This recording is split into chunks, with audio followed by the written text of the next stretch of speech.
तो दोस्तों इमेजिन करो तुम रात के वक्त कहीं से लौट रहे हो, कोई अचानक से तुम्हारा पीछा करना स्टार्ट कर देता है और तुम्हें कंफर्म पता है कि जो तुम्हारा पीछा कर रहा हो कोई इंसान नहीं बल्कि कोई आत्मा या स्पिरिट है तुम्हारा। क्या ही हशल होगा। तो दोस्तों आज की कहानी भी कुछ ऐसी ही है, तो इस कहानी को पूरा एंड तक देखना। मैं गारंटी के साथ कह सकता हूँ कि इस कहानी को एंड तक सुनने के बाद ना तुम्हारे भी रोंगटे खड़े होने वाले हैं। तो चलो आज की इस कहानी को स्टार्ट करते हैं। आज की जो हमारी कहानी भेजी हमारे दोस्त अर्नव ने भेजी, जो कि उनके पापा की आप बीती है, जो उनके पापा के साथ बचपन में हुआ था। इस कहानी की स्टार्टिंग होती है आज से बहुत साल पहले, जब उनके पापा जो थे, उनके पापा की एज करीब रही होगी समथिंग 15-16 साल। ठीक है। बात ये थी कि उनके जो दादाजी थे ना, वो बहुत ज़्यादा मतलब पूजा पाठ और झाड़ फूँक के लिए उनका नाम बहुत ही ज़्यादा वो था। तो मतलब कहीं भी ये सब चीज़ें होती थी ना, पूजा पाठ या फिर कोई झाड़ फूँक की ज़रूरत पड़ती थी, किसी को भूत भलाई की झंझट होती थी, तो उनके दादा को बुलाया जाता था। उनके पास काफ़ी विद्या थी ये सब चीज़ की। ठीक है। तो उसके बाद से ही यार बात ये आती है ना कि मतलब अभी विद्या जो थी उनके दादाजी को पोस्ट ऑन करनी थी, आगे करनी थी, अपने मतलब पीढ़ी में आगे बढ़ानी थी। ठीक है। तो अब वो उनके जो 3 बेटे थे और एक लड़की थी, तो सोच रहे थे कि किसे मतलब ये विद्या आगे दी जाए। ठीक है। तो आखिरकार वो अर्नव के पापा को चुनते हैं। तो इसकी वजह से अर्नव के पापा को जो था ना उनके साथ जाना पड़ता था, मतलब जहाँ भी वो पूजा पाठ के लिए जाते थे, झाड़ फूँक के लिए जाते थे, तो उनके साथ दादाजी के साथ अर्नव के पापा को जाना पड़ता था। तो एक दिन की बात है कि वो कहीं पे गए हुए थे, मतलब कुछ पूजा पाठ रहा होगा। ठीक है। तो वहाँ पे पूजा पाठ के बाद मतलब उन्हें करीब शाम हो गए, शाम के बाद रात हो गई। ठीक है। तो रात में वहाँ पहले क्या होता था कि मतलब जब पूजा वूजा कुछ भी ऐसे करवाते थे ना, तो पैसे वैसे नहीं देते थे। ठीक है। ज़्यादा नहीं, मतलब लेते ही नहीं थे पैसे वैसे। तो वो खाने पीने की चीज़ें दिया करते थे, जैसे कि कुछ मिठाई वगैरह हो गई या फिर ये सब चीज़ें। ठीक है। तो उन्हें मतलब मिठाई वगैरह काफ़ी सारी ऐसे मिली थी। ठीक है। उसके लिए ले जाने के लिए।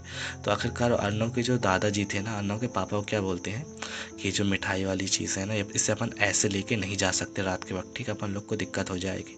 तो इनसे गंगा जल मांग लो और तुलसी की पत्ती मांग लेना। ठीक है। तो गंगा जल में तुलसी की पत्ती डाल के उस गंगा जल को थोड़ा इसके ऊपर छिड़क देना। ठीक है। तुलसी की पत्ती इसमें थोड़ी बहुत डाल देना। ठीक है। ऐसे अपन लेके नहीं जा सकते। तो अर्नव के दादाजी ने अर्नव के पापा को ऐसा कहा। ठीक है। उसके बाद वो चले गए बातचीत करने। ठीक है। थोड़ा बहुत इनके घर पे आए थे। ठीक है। तो लेकिन यार उसके बाद ना ये लोग निकल आते हैं घर से। ठीक है। पर अर्नव के जो पापा थे, वो तुलसी की पत्ती और गंगा जल का जो पानी उन्होंने डालने के लिए कहा था ना, वो आखिरकार भूल जाते हैं। अब इसके बाद से ये लोग को चलते चलते रात के 9:30-10 बजे का टाइम हो चला था।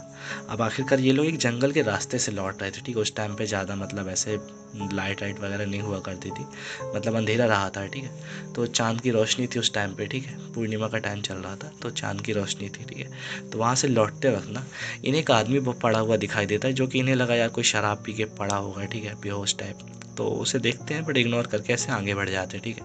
पर उन्हें ये नहीं पता था कि वो आदमी कोई मतलब बेहोश हुआ आदमी नहीं, बल्कि एक डेड बॉडी पड़ी थी एक आदमी की, जो कि मर चुका था। उसके बाद से ये लोग करीब उसके 10-20 कदम आगे ही गए होंगे। ठीक है।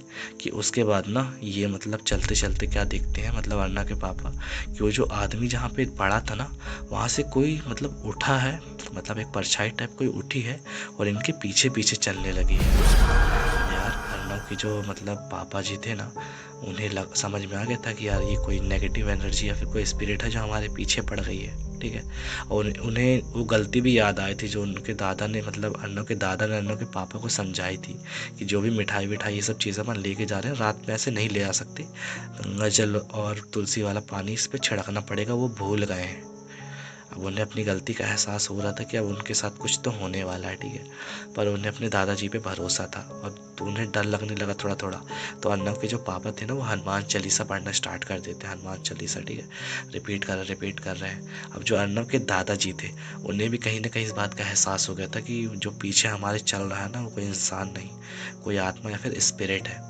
उसके बाद से उन्हें ये चीज़ पता चल चुकी थी। दोनों मंत्र पढ़ते हुए आ रहे थे, मतलब वो मंत्र पढ़ रहे थे, ये हनुमान चालीसा पढ़ रहे थे। ठीक है। अर्नव के पापा जी चलते चलते चलते चलते आखिरकार वो जो आत्मा है, जो स्पिरिट है ना, वो इनके घर तक पहुंच जाती है। मैं भी डर गया यार, चूहा था एक सेकंड के लिए, मेरी भी दहशत भर गई। ठीक है। तो ऐसे करते करते वो इनके घर तक पहुंच जाती है। ठीक है। अब इसके बाद यार अब इन्हें समझ में आ चुका था कि ऐसे घर के अंदर नहीं जा सकते। तो अर्नव के जो पापा थे, वो अपने पापा से पूछते हैं कि क्या हो गया पापा, अंदर क्यों नहीं चल रहे हो। इसके बाद वो बोलते हैं अंदर जा सकते हैं ऐसे, अंदर जा सकते हैं, ये जो पीछे पीछे चला आया इसका क्या होगा, ये भी तो अंदर चला आएगा अपने पीछे पीछे। तो उन पे चिल्लाने लगते, बहुत ज़्यादा डांटने लगते हैं। वो भी समझ गए थे कि उनके पापा से, अन्नों के पापा से कुछ मिस्टेक हो गई है, ठीक है। उन्होंने जो मिठाई उठाई रखने को कहा था, उस पर जो गंगा जल डालने को कहा था ना, वो पक्का ये भूल गए, समझ गए थे, ठीक है। वरना स्पिरिट ऐसे पीछा करते हुए इनका नहीं आती। तो अभी पूछते हैं अन्नों के पापा अपने पापा से कि क्या करें, कुछ समझ में नहीं आ रहा है। तो बोलते हैं कि ऐसे तो अंदर अपन नहीं जा सकते, अगर अपने अंदर गए खड़े होकर ये सब चीज़ें सोच रहे थे। तो अन्नों के जो दादा थे वो अन्नों के पापा को बोलते हैं कि जा अपनी मम्मी को बुला के ला अंदर से, ठीक है। तो अन्नों के जो पापा थे दौड़े दौड़े जाते हैं, अपनी मम्मी को बुला के लाते हैं। तो वो मतलब जब बताते हैं कि ऐसी ऐसी दिक्कत हो गई है, तो वो दिया या कुछ पूजा का सामान वामान लेके आती हैं। तो रात को वहीं पे मतलब कुछ दिया या जलाते हैं, ठीक है, कुछ पूजा वूजा कर रहे थे। उसके बाद उस स्पिरिट से, आत्मा से पूछते हैं कि क्यों आई है यहाँ, मारने आई है हमें, क्या चाहिए तुझे, नुकसान पहुँचाने आई है हमें। उसके बाद से पता नहीं उनकी क्या बात होती है, बहुत प्रॉब्लम हुई, ठीक है। और लास्ट में उनके जो मतलब दादा थे अन्नों के पापा को आके पता क्या कहते हैं, ये जो भी है ये मतलब यहाँ से जाने नहीं वाली, ये बहुत मतलब परेशान करने वाली है अपन लोग को। एक तरीके से दिक्कत खड़ी हो चुकी है अपन को, ठीक है। तो उसके बाद से जो भी मतलब पूजा पाठ किए थे, फिर आखिरकार ये लोग घर के अंदर चले जाते हैं, ठीक है। तो जो अन्नों के जो दादाजी थे ना, वो पूरे घर वालों को समझाते हैं कि कुछ भी हो जाए, रात को कैसी भी आवाज़ आए, कोई दरवाज़ा नहीं खोलना, ठीक है। कुछ भी हो जाए रात को दरवाज़ा नहीं खोलना। इस जो दिक्कत है इसको अपन कल देखते हैं कि इसका क्या करना है, ठीक है। रात में कोई भी घर के बाहर नहीं जाएगा, समझाते हैं अच्छे से सबको, ठीक है। उसके बाद रात में सच में यार दरवाजे में ना खरोचने की आवाज़ आ रही थी, पता है। और कोई मतलब ऐसे ठोक रहा था, खाना दे दे, खाना दे दे, ऐसे करके ठोक रहा था और दरवाज़ा खरोच रहा था कोई, ठीक है। अब जो घर के यार बच्चे थे, ठीक है, उनके दहशत भर गई थी बहुत ज़्यादा उस रात। फिर दूसरे दिन हालांकि काफ़ी पूजा पाठ होता है, यज्ञ होता है, ठीक है।